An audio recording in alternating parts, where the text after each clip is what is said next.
In early 2025, global trade was rocked by a decision that sent shockwaves through boardrooms and governments around the world. Former President Donald Trump, having returned to the White House, announced a massive 55% tariff on all Chinese imports, a move that stunned both Wall Street and Silicon Valley. This was no bluff.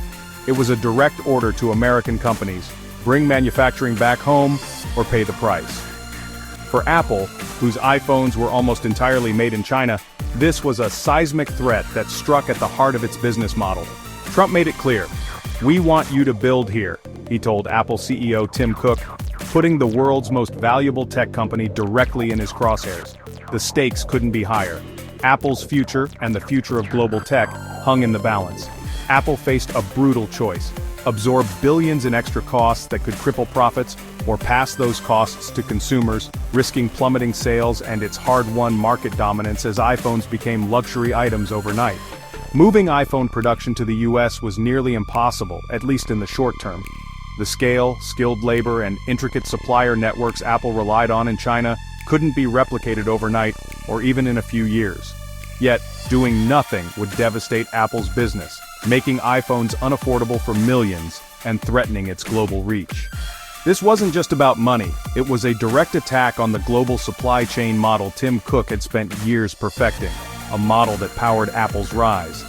Trump's policy challenged everything Apple's success was built on, from innovation to efficiency and global reach. The world watched as Apple faced a defining test: adapt, resist, or risk losing its edge in a rapidly changing world.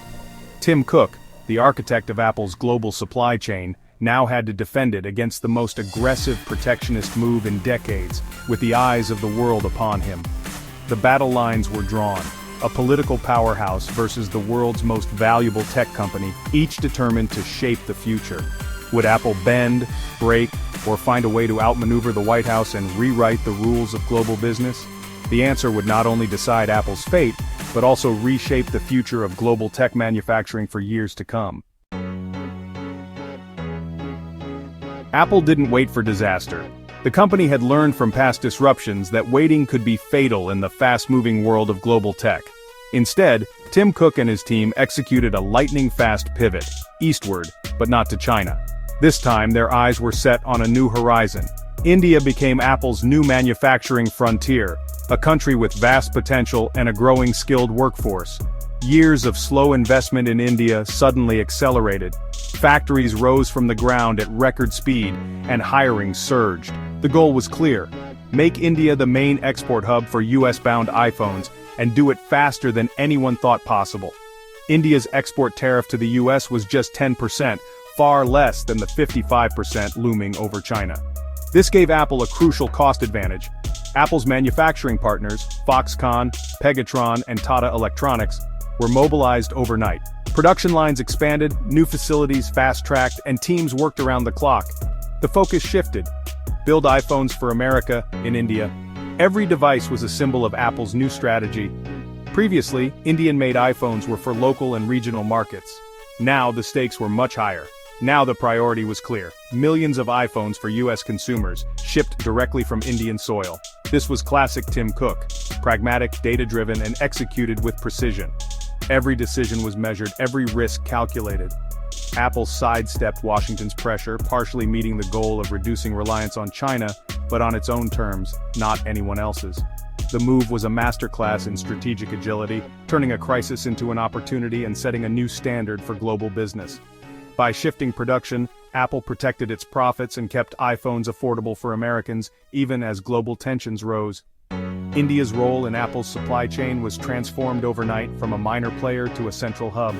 The world saw Apple's true strength: the ability to adapt at breakneck speed and to lead where others hesitate. Apple's message was clear: when the rules change, it rewrites the playbook and sets the pace for the rest of the industry. The pivot to India was just beginning, and the world was watching Apple's next move. The numbers tell the story of Apple's rapid shift, a transformation that's nothing short of historic in the world of global manufacturing. In just a matter of months, iPhone exports from India to the US surged from a mere trickle to a veritable flood, reshaping trade routes almost overnight. Foxconn's Indian plant sent a staggering 97% of their iPhone exports to the US between March and May 2025, a dramatic leap from just 50% the year before, signaling a new era for Apple's supply chain. In the first 5 months of 2025, Foxconn shipped $4.4 billion worth of iPhones from India to America, already surpassing the previous year's total and setting new records for Indian manufacturing. March alone saw $1.3 billion in shipments, with nearly another billion in May, each month breaking expectations and fueling Apple's momentum. This wasn't a minor adjustment, it was a total redirection of Apple's supply chain in real time, requiring agility and coordination on a global scale. For the first time ever, a significant share of iPhones in US stores bore the label, "Assembled in India," marking a visible shift for American consumers. Apple's supply chain proved remarkably flexible under pressure, adapting to new realities and overcoming logistical hurdles with impressive speed. Tim Cook's bet on India was no longer just a plan, it was a reality, executed with stunning speed and precision, reshaping Apple's future. The shift fundamentally changed the geography of iPhone production, moving the center of gravity from China to India in record time. Apple had rewritten its manufacturing map before the world's eyes, setting a new precedent for the tech industry and global supply chains. The age of the Indian iPhone had arrived, and its impact was being felt across continents, signaling a bold new chapter for Apple and India alike.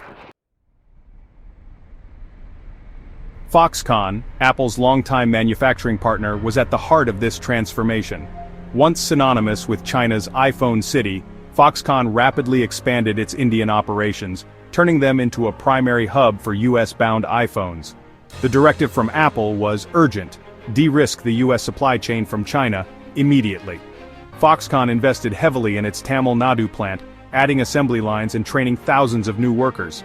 Nearly every iPhone rolling off the line was now destined for America.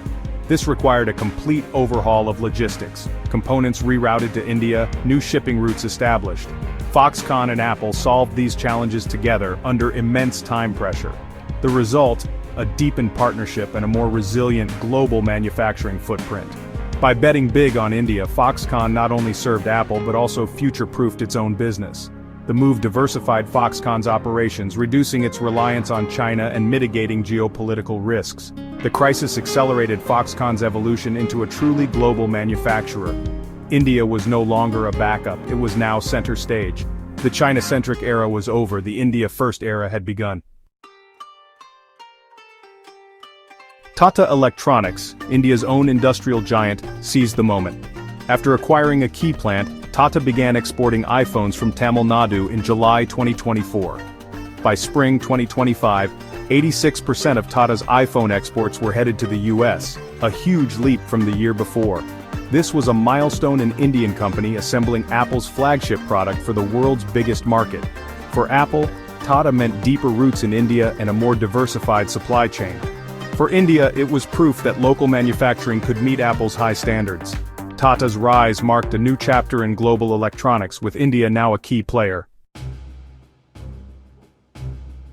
Shifting millions of iPhones to India in months was a logistical marvel. Apple chartered its own planes, flying $2 billion worth of iPhones directly from India to the US, a rare move in electronics. Speed trumped cost. Air freight replaced sea shipping to meet urgent demand. On the ground, Apple tackled India's slow customs process. At Chennai Airport, clearance times dropped from 30 hours to just 6 thanks to Apple's influence and government cooperation. This breakthrough meant iPhones could be shipped the same day they were assembled. The partnership between Apple and Indian authorities was crucial. India wanted to prove itself as a world-class manufacturing hub. Apple needed India to deliver. Together they removed bottlenecks and set new standards for efficiency. The result? Apple's supply chain didn't just survive the tariff threat, it thrived. The logistical ballet was as impressive as the manufacturing pivot itself. Apple had pulled off the impossible. The iPhone's identity is changing. Designed in California, assembled in China is giving way to Made in India. In 2025, up to 30% of all iPhones worldwide are expected to be assembled in India, double the share from just a year before. For US and European consumers, the next iPhone is increasingly likely to come from Chennai, not Zhengzhou. This diversification makes Apple's supply chain more resilient to global shocks. Tim Cook's strategy has created a parallel production universe, ensuring Apple can weather any trade storm. The Made in India label now signals Apple's adaptability and global reach. The tariff crisis was just the spark. Apple's move to India was part of a bigger long-term strategy. The China Plus One model was already in motion, aiming to reduce over-reliance on any single country. Rising US-China tensions made China a risky bet for manufacturing. India, with its huge market and growing middle class, offered both a hedge and a new opportunity. By investing in India, Apple gained goodwill with the government and positioned itself for future growth. Challenges remain, component costs are higher in India, but Apple is playing the long game. Building up India's electronics ecosystem will eventually lower costs and boost local production. Apple's strategy is a complex balancing act, escaping China's risks while seizing India's promise. The shift is about resilience, opportunity, and future-proofing Apple's global business. Apple's response to the 2025 tariff crisis is a new playbook for global business. The lesson: diversify before you're forced to, and turn threats into opportunities. Apple didn't just dodge tariffs, it accelerated its entry into India, solving immediate problems and advancing long-term goals. Deep partnerships with suppliers and governments were key to Apple's success. The company's ability to align business needs with national priorities set a new standard. Tim Cook's Masterstroke has redrawn the map of global manufacturing. The future belongs to companies that adapt with speed and vision. Apple just wrote the first chapter of that future.